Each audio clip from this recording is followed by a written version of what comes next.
검찰이 윤석열 대통령 구속영장 재신청 결과를 기다리고 있습니다.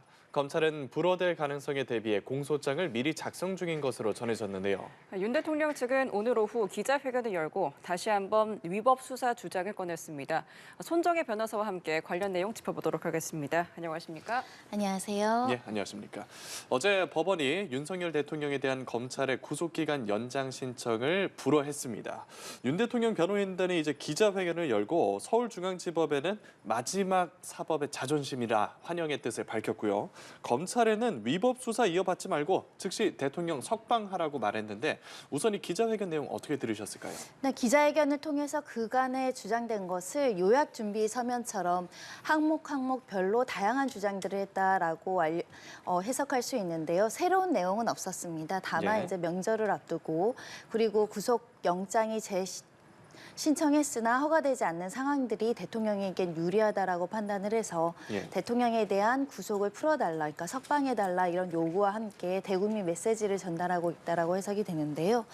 다만 관련해서 어느 정도 좀 논점이 정리된 내용도 또 다수 포함되어 있었던 건 사실입니다. 서울 서부지방법원에 대한 어떤 여러 가지 영장 청구의 어떤 위법성 여부, 그리고 공수처에 대한 수사의 주체성 이런 부분들도 이제 거론을 하면서 수사 절차가 위법하다라는 주장을 연이어서 했고요. 특히 헌법재판소와 관련한 이야기도 다수 했습니다.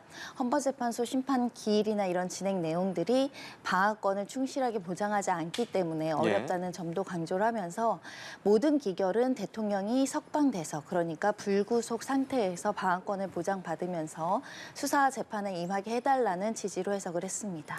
윤석열 대통령 측은 그동안 비상계엄이 대통령의 권한이라면서 이른바 경고성 비상계엄이었다라는 주장을 계속 언급을 해왔습니다. 오늘도 재차 이 논리를 강조했는데 비상계엄 선포로 경고를 한다는 게 법적으로 가능한 부분인가요?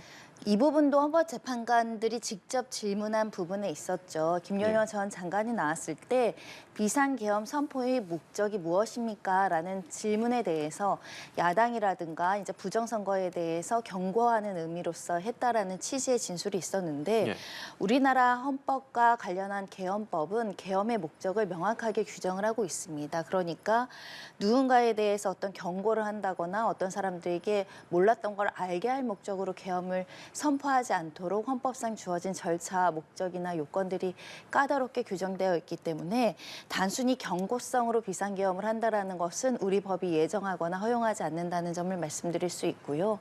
나아가서는 비상계엄이라는 취지 자체는 일반 국민의 기본권을 제한하는 부분이 있습니다. 기본권을 제한할 때는 엄격한 요건 하에 해야 하기 때문에 대통령의 고유 권한이라고 하더라도 이렇게 임의적으로 경고성의 메시지를 위해서 또는 뭐 부정선거의 시스템을 확인하기 위해서 계엄을 선포하기는 어렵다. 그 점은 이미 이제 헌법재판소 심판관들의 어떤 주된 쟁점으로 판단의 대상이 되기 때문에 이런 주장을 일관되게 하고 법원에서 어떤 판단이 나올지는 또 지켜봐야 될 것 같습니다. 네, 윤 대통령 구속기간 연장 재신청 결과가 이르면 오늘 밤에 나올 걸로 예상을 하고 있긴 하지만 좀 어떻게 예상하시는지와 함께 연장이 안 되면 추가 조사는 이제 없는 걸로 봐야 될까요?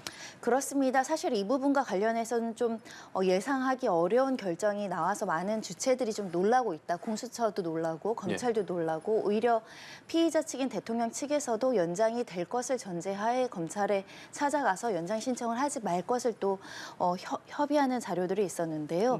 이렇게 그럼에도 불구하고 구속기간을 연장하지 않는 법원의 1차 판단이 나온 상황에서 비슷한 신청으로서 이것을 허가해달라고 했을 때 다른 판사라고 하더라도 이 결정을 번복하기는 쉽지 않을 것 같습니다.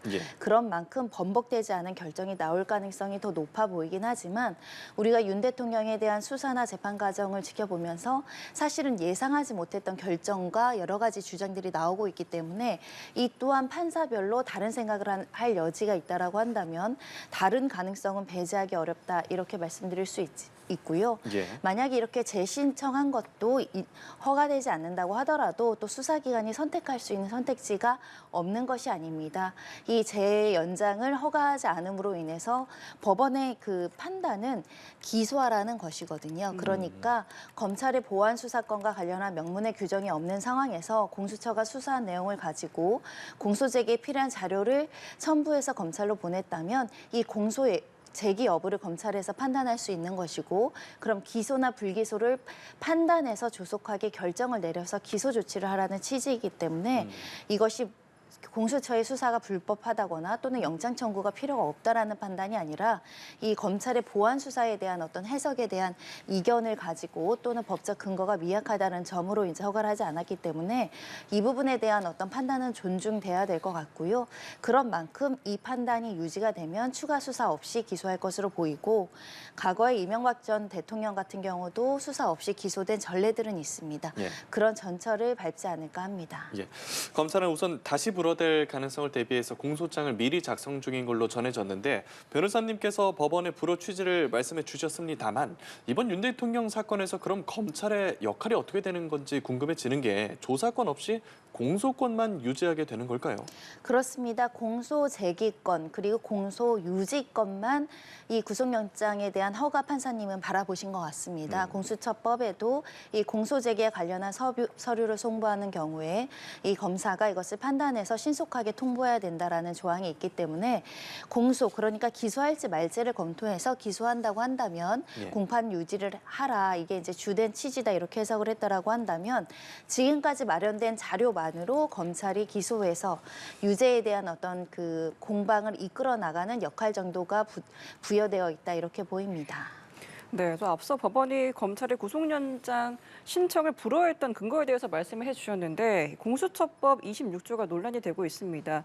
지금 사실 헌정사상 초유 사태가 계속 이루어지고 있는 상황이기 때문에 향후 좀 법적으로 개선해야 할 지점이 있다면 좀 뭐라고 보십니까? 지금 너무 새로운 사건들이 연이어 터지면서 관례가 없고 선례가 없는 사건들이 진행되다 보니까 특히 피의자가 대통령이라는 현직 대통령의 신분이 있다 보니까 다소 혼선도 있었고 수사기간 초기 단계에서 수사 주체의 논란과 수사의 경쟁 이런 부분들 때문에 혼란을 가져왔는데 그 결과 현재 이렇게 질서정연하게 어떤 절차가 이루어지지 않고 혼선이 빚어지는 결과가 초래됐다.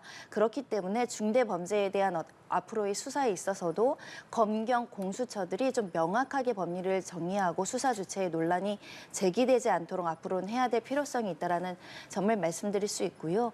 결국은 좀 보완한다고 한다면 공수처법을 보완을 해야 되겠죠. 네. 왜냐하면 오늘 연장 신청에 대해서 불허한 판사님도 공수처법을 보거나 형사소송법을 본다고 하더라도 일반적인 보완 수사권이라는 검사가 가지고 있는 수사 권한은 형사소송법에 기재가 있는데 그 보안 수사를 행사할 수 있는 자는 사법경찰, 그러니까 경찰에 대한 보안 수사는 있는데 법에 공수처에 대해서 보안 수사할 수 있는 조항은 없는 거 아니냐. 해석상 이 보안 수사를 인정할 것이냐에 대한 고민을 하셨던 것만큼 공수처가 들어오면서 좀 미비한 부분, 어떻게 보면 특별 조항이 없거나 하기 때문에 일반 규정을 그대로 해석을 해서 해석상 우리가 수사 권한이 있습니다. 해석상 보안 수사권이 있습니다.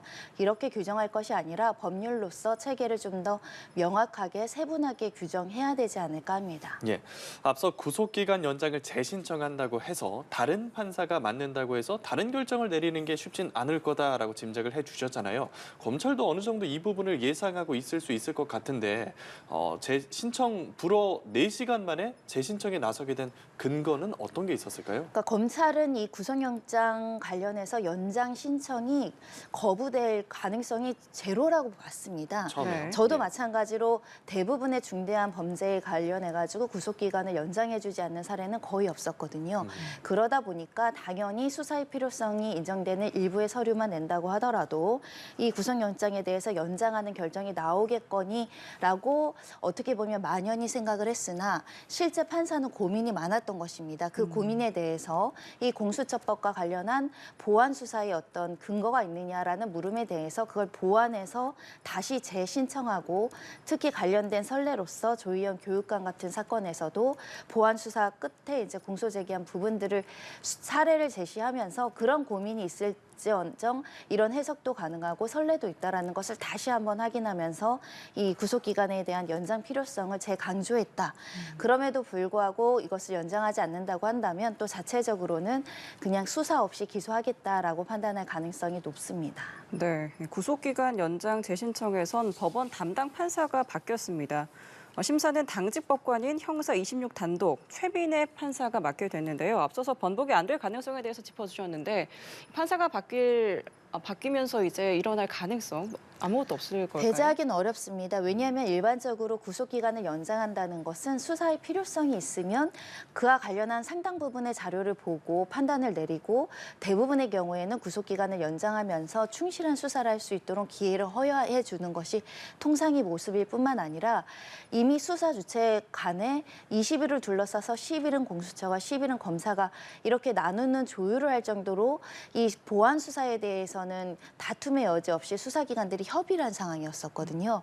그런 만큼 이 해석과 관련한 다른 판단은 나올 수 있는 상황인데 다만 우려하는 것이 지금 사법부에 대한 공격이 이루어지고 사법부의 어떤 판사들 개개인에 대해서 어떤 신뢰나 외압을 주면서 조금 독립성을 해치는 결론들이 이제 나오고 있는 상황에서 이 구속영장을 연장하는 문제를 가지고 어떤 판사는 연장이 돼야 된다, 어떤 판사는 연장을 할 수 없다 이렇게 엇갈리는 판단이 같은 법원에서 나온다고 한다면 네. 이 사법 불신에 대한 문제라든가 사법부의 왜 일관된 판단이 안 되는 것인지에 대한 또 다른 논란이 자초될 여지가 있기 때문에 지금 오늘 두 번째로 이 연장 신청을 받은 판사는 고민이 굉장히 깊을 가능성이 있습니다. 네. 이 보안 수사권을 해석상 허용할 수 있고 선례가 있다고 하더라도 다른 판사의 어떤 판단을 번복하면서까지 연장을 할 것인가에 대한 어떻게 보면 굉장히 깊이 있는 숙고가 필요한 시점이기 때문에 오히려 이것을 번복하기보다는 기소 이후에 이제 재판을 통해서 실체 진실을 발견하는 것도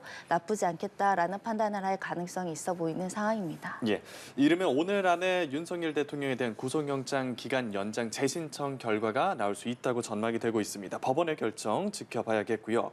공수처가 윤석열 대통령의 구속영장 청구서에 방탄차 도피 의혹을 적시했다는 보도가 나왔습니다. 이례적이라는 평가가 나오네요.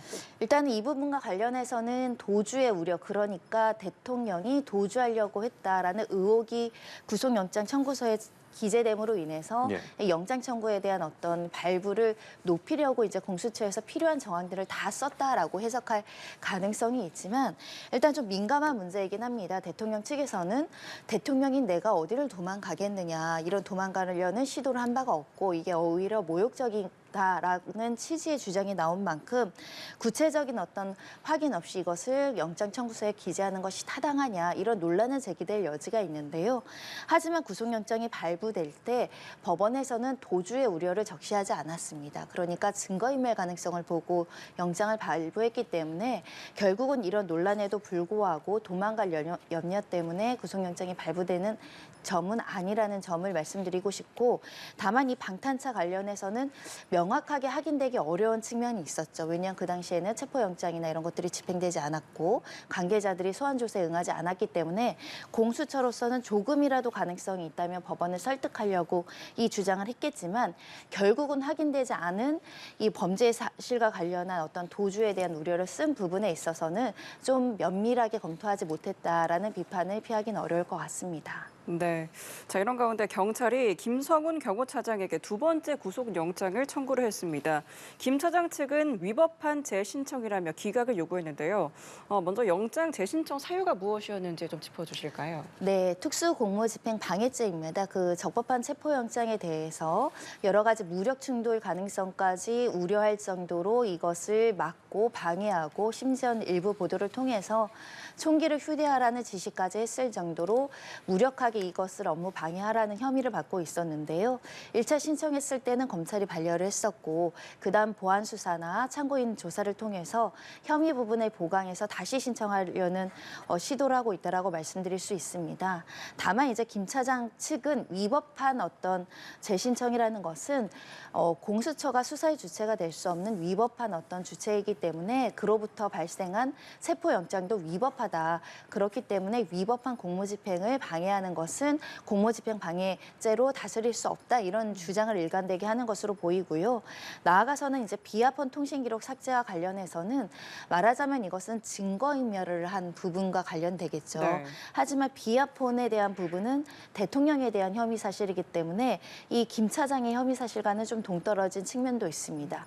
하지만 수사기관 입장에서는 신병 확보를 통해서 철저한 강제 수사를 원하고 있는 상황이기 때문에 관련된 증거인멸의 기록이 의혹이라든가 특수공무집행 방해와 관련한 정황들을 조금 보완해 나가면서 영장 청구가 받아들여지기를 지금 희망하고 있는 것 같습니다. 예, 알겠습니다. 오늘 윤석열 대통령 구속영장 재신청 결과 등을 둘러싼 법적인 관점 함께 짚어봤습니다. 손정혜 변호사와 함께했습니다. 오늘 말씀 고맙습니다. 고맙습니다.